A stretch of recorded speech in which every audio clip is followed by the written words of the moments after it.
Hello guys, welcome to text book. मैं गोपिका खुराना, आप लोगों की क्वांट एजुकेटर। आज मैं आप लोगों से बहुत इंपॉर्टेंट एक कॉन्सेप्ट की बात करने आई हूँ। जैसे कि आप लोग जानते हैं 4 तारीख को IBPS PO प्री है और आगे भी आप लोगों को एग्जाम देने हैं बैंकिंग के, है ना। तो आप लोगों ने कैलकुलेशन के अंदर कभी नंबर 5 की इंपॉर्टेंस समझी है? शायद आप जानते भी होंगे। तो पेपर में जाने से पहले मैं चाहती हूँ कि आप लोग इस कॉन्सेप्ट को एक बार फिर से रिवाइज कर लें।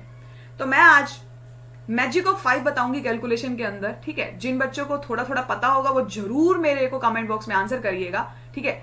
आप लोग आंसर साथ साथ करेंगे तो आपकी स्पीड इंप्रूव होगी। चलिए जरा देखते हैं, आगे चलते हैं, ध्यान से देखिएगा। सबसे पहले टिप 1, ठीक है।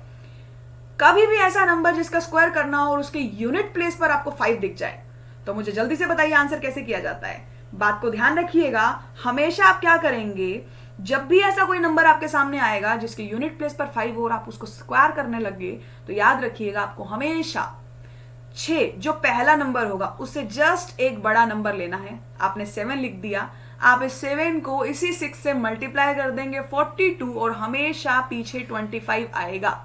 या आप ऐसे भी बोल सकते हो कि 25 को पहले ही लिख दो, पहले नंबर से एक ज्यादा इनटू द सेम नंबर। अब जैसे आप यहां सोल्व कर रहे हैं तो पीछे 25 ही होगा, 11 से एक ज्यादा 12 होता है। आपको 12 इंटू 11 बड़ी इजीली पता होगा 11 की ट्रिक क्या होती है। 2 एज इट इज, 1 + 2 3 और 1 एज इट इज, तो आंसर हो जाएगा 1325।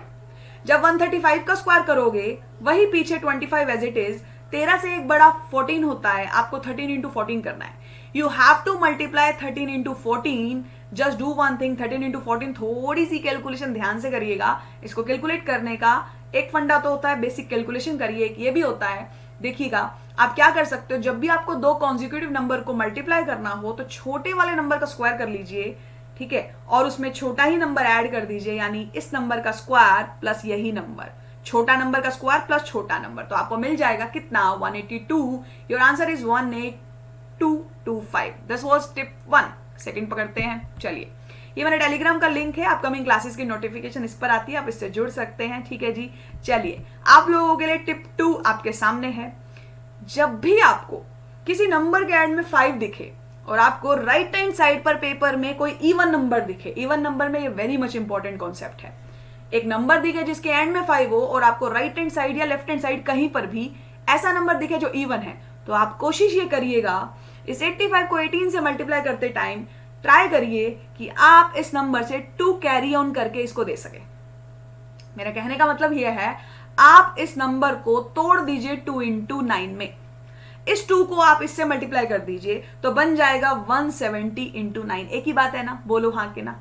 दोबारा से समझ लीजिए इस बात को। आपको करना क्या है, जब भी आपको एक नंबर के एंड में 5 दिख रहा हो और दूसरा नंबर आपको इवन दिख रहा हो, ठीक है, ये बहुत बार आपको देखने को मिलेगा, तो वेल एंड बेस्ट सबसे आसान तरीका क्या रहेगा कैलकुलेशन करने का, आप क्या करिए, इस 2 को यहां कैरी करके इसको 170 इंटू 9 पढ़िए। कैरी का मतलब समझ रहे हैं ना आप लोग, मैं इसको 2 इंटू 9 लिख रही हूँ और इस 2 को यहां मल्टीप्लाई कर रही हूं। मैंने ऐसा क्यों किया, यूनिट प्लेस पर अगर 0 आ गया कैलकुलेशन बहुत इजीली सॉल्व हो जाएगा। 17 9 टेबल याद होगा, तो 17 9 153 होता है, पीछे 0 is your answer, answer is 1530, quite easy. अब यहां देखिए मैं कैसे सोल्व करने वाली हूं। मैं इसको ऐसे सोच रही हूं कि क्यों ना मैं इसको 9% लिख दूं और 2 को इससे मल्टीप्लाई करके 1500 लिख दूं। जब भी 5 2 से मल्टीप्लाई होता है वो 0 बन जाता है। देखिए जीरोस बढ़ गई, कैलकुलेशन आसान हो गई, जीरोस परसेंट से कट गया, 15 9 135 होता है। आगे देखिए, आपको 135% ऑफ 540 करना है। ऐसा नहीं है कि इसको करने के और तरीके नहीं है, तरीके तो खूब सारे हैं, लेकिन अगर आप उस फंडे को यूज करें तो आप कैलकुलेशन ध्यान से करिएगा। ये बातें मैं आपको इसलिए बता रही हूं ताकि आप पेपर में जब बैठे तो आपके माइंड में ये बात आ जाए। 135% ऑफ 540 करने का मतलब आप क्या करिए, इस 2 को या कैरी ऑन कर दीजिए, तो 270% ऑफ 270, तो आप मेरे को बताइए कितना इजी कैलकुलेशन जाएगा। 0 से कट गई, 27 का आप स्क्वायर करेंगे, आप सबको पता होगा 27 का स्क्वायर 729 होता है। कैलकुलेशन कितनी इजी जा सकती है।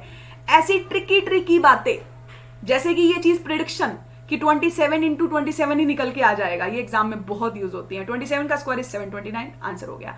टिप 3 आप लोगों के लिए ये है कि अगर आपको कभी भी किसी नंबर को 5 से डिवाइड करना पड़े तो अपने बेसिक अप्रोच मत लगाना। अगर पेपर के अंदर ऐसी चांस पड़ गया, आप किसी नंबर को 5 से डिवाइड कर रहे हैं, इवन हो ओड हो कोई फर्क नहीं पड़ रहा है, जब आप 5 से डिवाइड कर रहे हैं तो बेटर है आप इसको ऐसे पढ़िए कि आप 2 से मल्टीप्लाई कर रहे हैं और 10 से डिवाइड कर रहे हैं। ये बात आप ध्यान रखिएगा, पेपर में जरूर यूज होंगी। आप 2 से मल्टीप्लाई कर रहे हैं और 10 से डिवाइड कर रहे हैं। मैं आपको सिर्फ 5 की इंपॉर्टेंस समझाना चाह रही हूं जो पेपर में आपको दिख सकती है, जो मुझे लग रहा है। ठीक है, 88 इंटू 2 बाई 10, तो आप मुझे बताइए 88 इंटू 2 इज 176। 176 को 10 से डिवाइड करोगे, आंसर 17.6 हो जाएगा। आइए जरा इसको देख लेते हैं। चाहूं तो मैं बेसिक डिवाइड भी कर सकती हूं, लेकिन अगर मैं इसको ऐसे लिखूं कि 924 इंटू 2 अपॉन 10 है, तो मेरे लिए कितना आसान हो सकता है कैलकुलेशन। जैसे भी आपको ठीक लगे वैसे आप कर सकते हैं। अगर आप बड़े आराम से इसको स्मूथली कैलकुलेट कर रहे हैं तो आप मुझे बताइए, ये बन गया 1848 अपॉन 10 विच इज 184.8। इस चीज को ध्यान रखिएगा। अब यहां देखिए नीचे 25 है, तो 25 के केस में क्या करोगे? 25 के केस में आप ऐसा कर सकते हो, आपको पता है 25 जो होता है वो क्या होता है, 100/4 होता है। जैसे मैंने 5 को 10/2 सोच के लिखा था, ठीक है, उस 10 को नीचे लिख दिया और 2 को ऊपर कर दिया था। ऐसे ही 25 को मैं 100/4 सोचते हुए 4800 को इंटू क्या कर दूंगी, जल्दी से बताओ, 4 कर दूंगी, और बाय में क्या कर दूंगी, मैं 100 कर दूंगी। कैलकुलेशन बहुत आसान हो जाएगी। आप 48 को 4 टाइम्स बहुत आराम से कर सकते हो। 160 प्लस 32 192 हो जाएगा। ये बातें पेपर में यूज होती हैं, आप नजरअंदाज कर देते हैं, काम आएगी, ध्यान रखिएगा। मैं एक और टिप आपको देना चाहूंगी कैलकुलेशन की। बहुत बार देखने को मिलता है दोनों जो नंबर मल्टीप्लाई हो रहे हैं उनके एंड में 5 होता है और आपको कैलकुलेट करना होता है। बच्चे इस चीज का भी ध्यान रखिएगा। इस कैलकुलेशन को कैसे परफॉर्म करना, आप क्या करिएगा, अगर आपके सामने ऐसा नंबर्स आ गया, हमेशा पीछे बिना सोचे समझे पहले 25 लिख दीजिएगा। आपको इनमें से बड़ा नंबर देखना है, जो भी बड़ा होगा आगे वाले नंबरों में से। 8 और 3 में कौन बड़ा है? 8 बड़ा है। 8 से एक बड़ा नंबर 9 होता है। 8 से जस्ट एक बड़ा नंबर 9 होता है। आप 9 को 3 से मल्टीप्लाई करके 27 लिखिएगा। एक काम और करना है, मैं दोबारा से बता दूं, आपने पीछे 25 लिख दिया, आगे वाला नंबर बड़े वाला नंबर 8 और 3 में कौन बड़ा है? 8 बड़ा है। 8 से एक बड़ा 9 होगा, 9 को 3 से मल्टीप्लाई करके 27 लिख देना। रुको, अभी आंसर नहीं आया है, एक काम और करना है, आपको इन दोनों नंबर्स को गैप करना है। 8 और 3 का गैप 5 होता है। 8 और 3 का गैप 5 होता है। जितना भी ये